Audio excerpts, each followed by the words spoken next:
France की क्रांति में दार्शनिकों के योगदान या उनकी भूमिका के ऊपर आज हम बात करेंगे। द्वितीय भाग में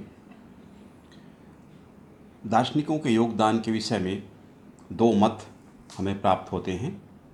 पहला मत ये कि क्रांति दार्शनिकों के कारण उत्पन्न हुई। फागे ने जैसा कहा, दार्शनिकों की आत्मा ही क्रांति की आत्मा थी, क्रांति दार्शनिकों के कारण ही उत्पन्न हुई। ये एक मत है। दूसरा मत है, फ्रांस की परिस्थितियों ने दार्शनिकों के विचारों को जन्म दिया या दार्शनिकों को जन्म दिया। दार्शनिक स्वयं परिस्थितियों के उपज थे। उन्होंने क्रांति को उत्पन्न नहीं किया, बल्कि उन परिस्थितियों की वो स्वयं उपज थे। ये दो मत यहाँ पर आते हैं। एक तो ये कि क्रांति दार्शनिकों ने उत्पन्न किया, और दूसरा वो स्वयं उन परिस्थितियों, उन कारणों की उपज थे। क्रांति की जो परिस्थितियाँ थीं उनकी उपज वो स्वयं थे। इसलिए ये मत कि उन्होंने क्रांति को उत्पन्न नहीं किया था। दोनों बातों में सच्चाई है। निष्कर्ष के रूप में यदि माना जाए तो परिस्थितियाँ और कारण तो विद्यमान थे। दार्शनिकों ने बताया, लोगों को जगाया, चेताया या समझाया कि आपके साथ अन्याय हो रहा है। फ्रांस की परिस्थितियों में राजा किस तरह से निरंकुश है, किस प्रकार से सामंत अत्याचार कर रहे हैं, धार्मिक भ्रष्टाचार किस प्रकार से व्याप्त है। सामान्य तौर पर यह देखा जाता है कि जब तक आम जनता को, सामान्य लोगों को इस बात की जानकारी प्राप्त नहीं होती है कि उनके साथ अन्याय हो रहा है, तो उन्हें पता ही नहीं चलता। यद्यपि परिस्थितियाँ वही थीं, किंतु बताने का कार्य, जगाने का कार्य इन दार्शनिकों ने किया। इसलिए नेपोलियन ने इसीलिए कहा था कि रूसो न होता तो क्रांति न होती। अन्य देशों की परिस्थितियाँ फ्रांस की तुलना में ज़्यादा खराब थी, लेकिन वहाँ पर क्रांति नहीं हुई। फ्रांस में क्रांति हुई। उसका कारण यही था कि दार्शनिकों ने एक भूमिका तैयार कर दी, एक रोल अदा किया। उस कारण से फ्रांस में क्रांति हुई।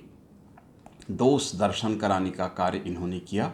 व्यवस्था के दोष दिखाए, चर्च के, धर्म के दोष उन्होंने बताए, उनका खंडन किया, तर्क प्रदान किए आम लोगों को, उनके नेताओं को, क्रांति के नेताओं को। और दूसरी ओर आदर्श भी स्पष्ट किया कि क्या होना चाहिए। स्वतंत्रता, समानता, बंधुत्व की स्थितियां होनी चाहिए, प्रजातंत्र, जनता के अधिकार, राजा के क्या कर्तव्य होने चाहिए, चर्च में क्या दोष हैं, वस्तुतः कैसा चर्च को होना चाहिए, धर्म को कैसा होना चाहिए। ये सारी स्थितियाँ इन्होंने स्पष्ट की, जिनके कारण क्रांति हुई। प्रमुख जो दार्शनिक या बौद्धिक योगदान देने वाले व्यक्ति थे, उनमें मॉन्तेस्क्यू, वॉल्टेयर, रूसो, दीदरो, क्वेस्ने, हाल्बेस, कांदिलेक, तुर्जों, दोमे, बेले, मॉल्ट्राट, फेनिलो, आर्जेंसन, एबेडी मेलबी आदि विद्वान थे, जिनके योगदान से फ्रांस में क्रांति सर्वप्रथम यूरोप में घटित हुई थी। इनमें क्रमशः हम अलग अलग विद्वानों की चर्चा करेंगे, दार्शनिकों या विचारकों की चर्चा करेंगे, किस प्रकार से उनका योगदान रहा था। पहले हैं मॉन्तेस्क्यू। जन्म 1689 से 1755 तक। कुछ ग्रंथों में आपको 1758 में इसकी मृत्यु का समय मिलता है। इनका वास्तविक नाम था चार्ल्स लुई डी सेकेंड। जन्म 1689, अभिजात्य वर्ग में हुआ था। 18 जनवरी 1689 को इनका जन्म हुआ। शिक्षा बोर्दो विश्वविद्यालय। वकील बने ये 1721 में। इनका विवाह संपन्न हुआ था 1715 में। ताऊ के कथन पर इन्होंने अपना नाम बदला और मॉन्तेस्क्यू रखा। प्रधान न्यायाधीश का पद इन्होंने प्राप्त किया था। बोर्डो का 12 वर्ष तक बोर्दो शहर में ये मुख्य न्यायाधीश के रूप में, प्रधान न्यायाधीश के रूप में इन्होंने काम किया। धर्म से ये कैथोलिक धर्म को मानने वाले थे, राजतंत्र के समर्थक थे। इन्होंने इंग्लैंड, इटली, ऑस्ट्रिया, हंगरी और जर्मनी की यात्रा की थी और ज्ञान अर्जन किया। वैधानिक राजतंत्र का इन्होंने समर्थन किया, जिस प्रकार से इंग्लैंड का राजतंत्र था। इंग्लैंड के राजतंत्र का यह समर्थक था। 1730 में इसने इंग्लैंड की यात्रा की थी और उसी तरह के राजतंत्र की स्थिति यह फ्रांस में देखना चाहते थे। चर्च के दोषों की कटु आलोचना इनके द्वारा की गई। फ्रांसीसी राजतंत्र की इन्होंने आलोचना की।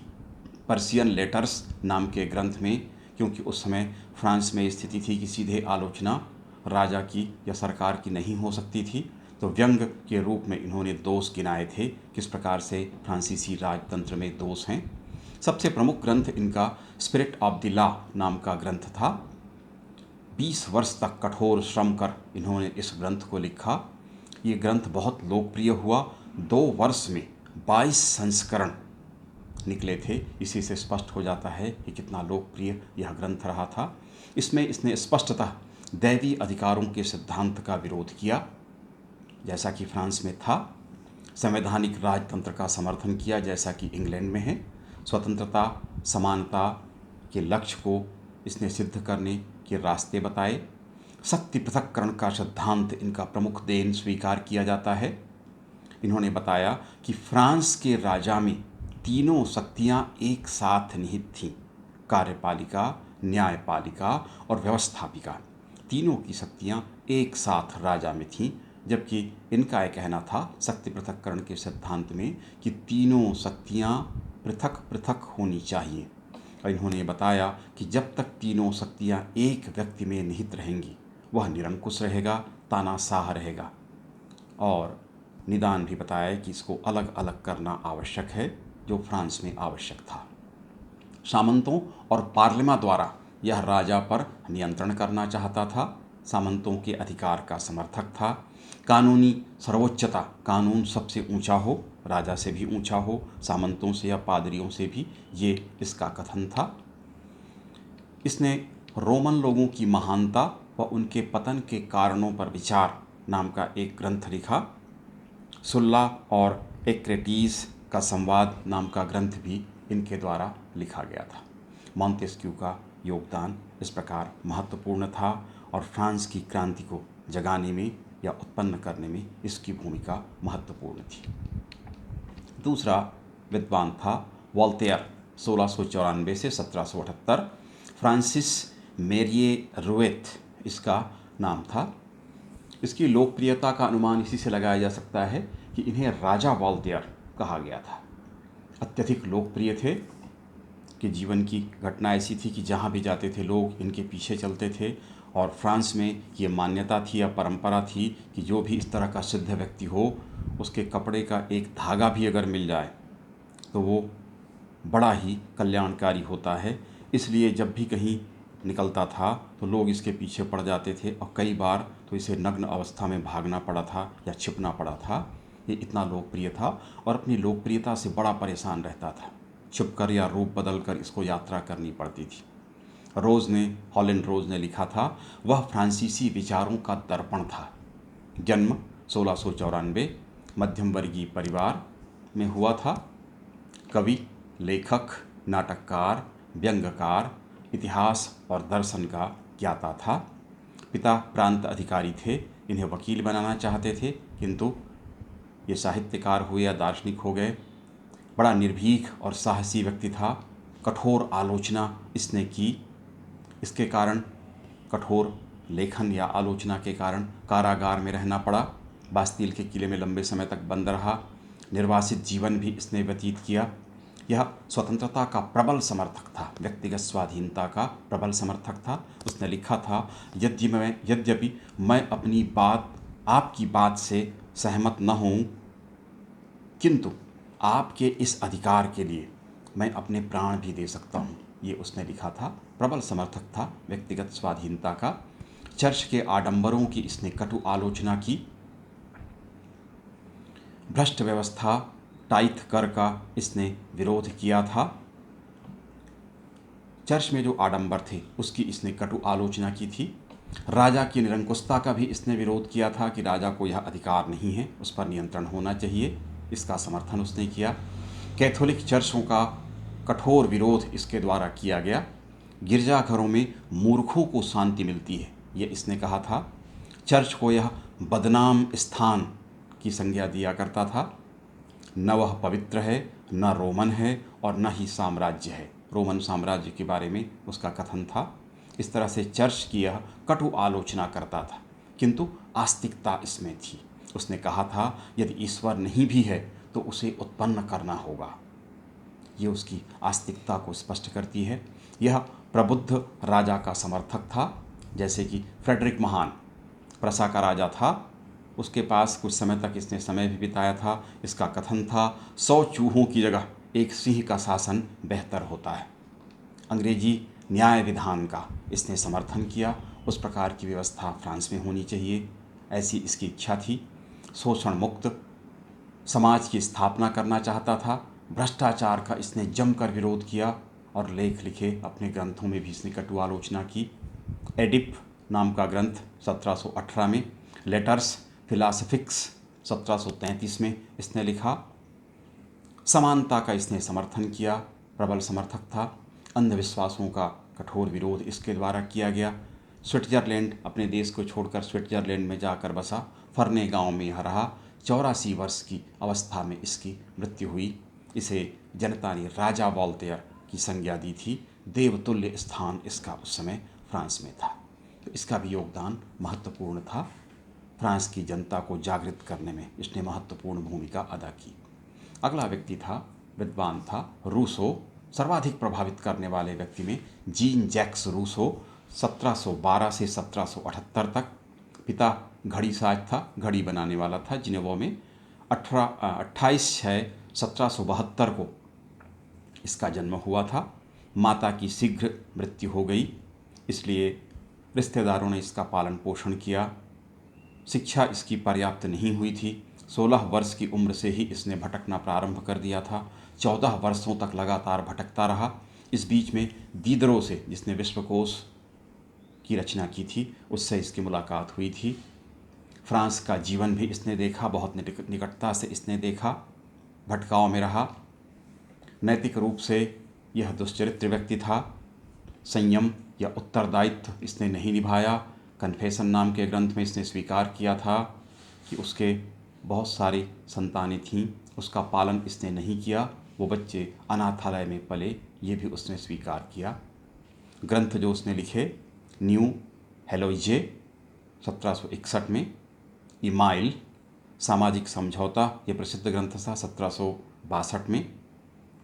द कन्फेशन उसने लिखा। The dialogues, the reveries, discourse of origin in equality, ये भी उसने ग्रंथ लिखा। असमानता किस प्रकार होती है, सोशल कॉन्ट्रैक्ट, इसका जो ग्रंथ था वो बहुत प्रसिद्ध हुआ। उसमें राज्य की उत्पत्ति के लिए सामाजिक समझौते या समाज की उत्पत्ति के लिए सामाजिक समझौते के सिद्धांत का प्रतिपादन उसने किया। यह असमानता का घोर विरोधी था। उसका कथन था, कोई इतना गरीब न हो कि वह अपने आप को बेच दे या बिक जाए, और कोई व्यक्ति इतना धनवान न हो कि किसी को खरीद ले। वह समानता का समर्थक था, प्रबल समर्थक था। व्यक्तिगत स्वतंत्रता का भी उसने प्रबल समर्थन किया। सोशल कॉन्ट्रैक्ट की शुरुआत, ग्रंथ की शुरुआत प्रसिद्ध कथन से करता है, मनुष्य का जन्म स्वतंत्र हुआ है, मनुष्य स्वतंत्र उत्पन्न हुआ है, परंतु वह सर्वत्र बेड़ियों में जकड़ा हुआ है। इस तरह से भावनात्मक लेख वह लिखा करता था। दैवी अधिकारों का उसने जमकर विरोध किया, जिसकी परंपरा फ्रांस के राजाओं में थी। जनता के अधिकारों का इसने समर्थन किया। राजा यदि अयोग्य हो तो राजा को बदल दे जनता, नया कॉन्ट्रैक्ट करे, नया समझौता कर ले और राजा को बदल दे। इस तरह की क्रांतिकारी शिक्षा यह दे रहा था। शिक्षा के क्षेत्र में ईमाइल में, उस ग्रंथ में उसने लिखा कि रुचि के अनुसार शिक्षा हो, शिक्षा व्यवहारिक हो, जिसका व्यवहारिक जीवन में उपयोग हो। स्वभाषा, अपनी भाषा में यानी फ्रेंच में शिक्षा दी जाए। लैटिन और ग्रीक भाषा के बारे में जानता था, उस भाषा के से परिचित था, उस भाषा को भी जानता था, किंतु उसका उसने विरोध किया और अपनी भाषा में शिक्षा होनी चाहिए, इसका उसने समर्थन किया। स्वतंत्रता, समानता और बंधुत्व का पैरोकार रहा।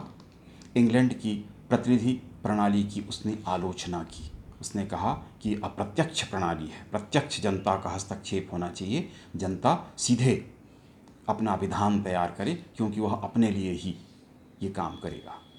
वह भाव प्रवण था, इसीलिए नेपोलियन ने कहा था कि रूसो न होता तो क्रांति न होती। भावनात्मक रूप से सर्वाधिक प्रभावित करने वाले व्यक्तियों में रूसो का नाम था। क्रांति को लाने में माना जाता है कि इसकी भूमिका बड़ी महत्वपूर्ण थी। दीदरो 1713 से 84 तक विश्वकोश का रचयिता। 1752 में 2 खंड विश्वकोश के उसने प्रकाशित किए, बड़ा लोकप्रिय हुआ।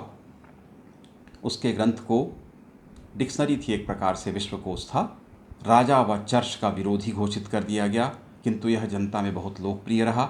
1762 में 17 खंड इसके प्रकाशित हुए। जिस समय प्रकाशित हुआ उस समय वह स्वयं कारागार में था, लेकिन उसका ग्रंथ बहुत लोकप्रिय हुआ। दैवी अधिकार का विरोधी, चर्च की कटु आलोचना करने वाला, करों की जो व्यवस्था थी उसका धुरविरोधी था, सामंतों का कटु आलोचक, सत्य का प्रकाशन इसने आवश्यक बताया और अपने विश्वकोश में विभिन्न विद्वानों के, अलग अलग क्षेत्रों के विद्वानों के लेख उसने आमंत्रित किए। जैसे इतिहास में वोल्टेयर, गणित में आलमबर्थ, अर्थशास्त्र में तुर्जों और क्वेस्ने आदि विद्वानों के लेख उसने आमंत्रित किए।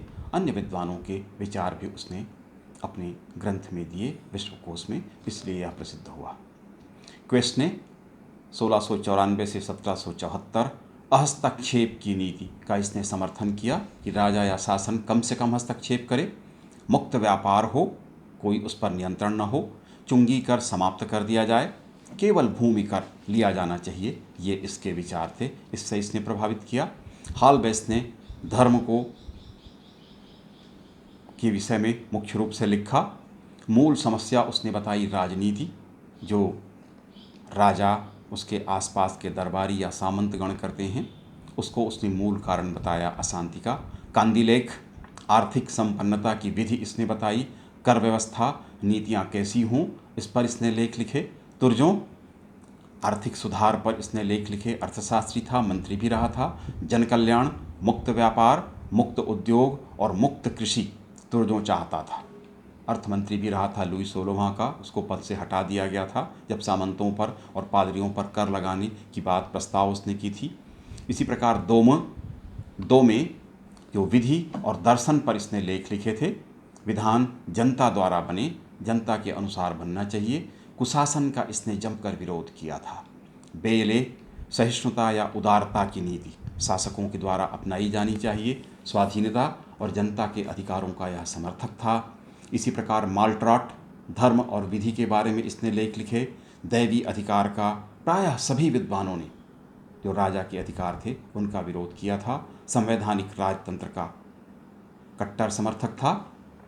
गौरवपूर्ण क्रांति तथाकथित, जिसको मैं कहता हूँ, उसका इसने समर्थन किया था।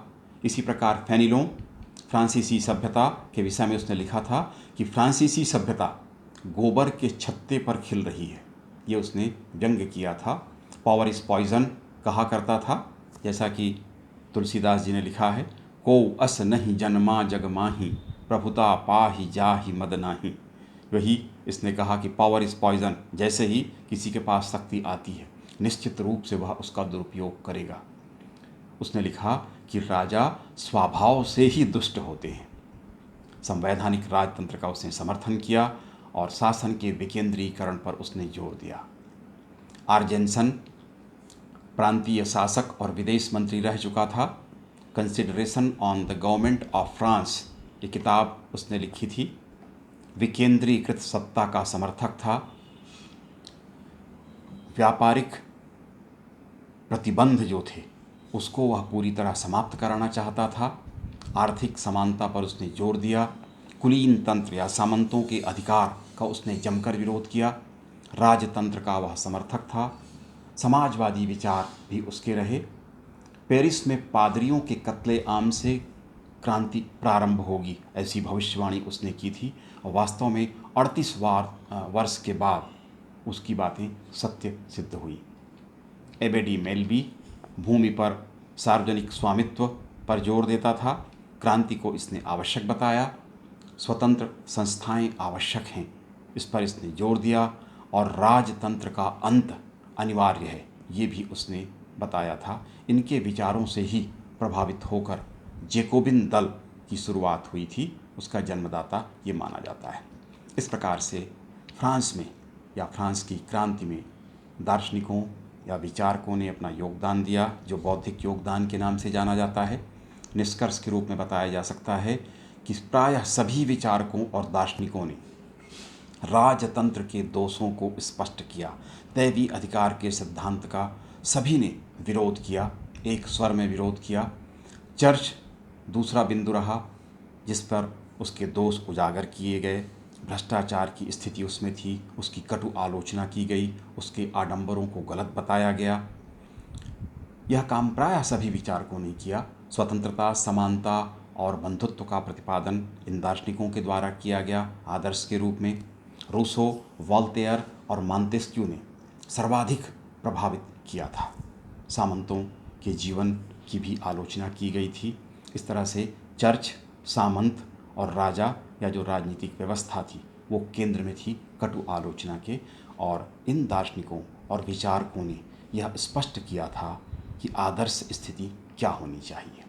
मैडलिन ने लिखा, फ्रांसीसी क्रांति वास्तविकताओं की उपज थी, परंतु यह तथ्य स्वीकार करना पड़ेगा कि बौद्धिक जागरण के बिना क्रांति संभव नहीं थी।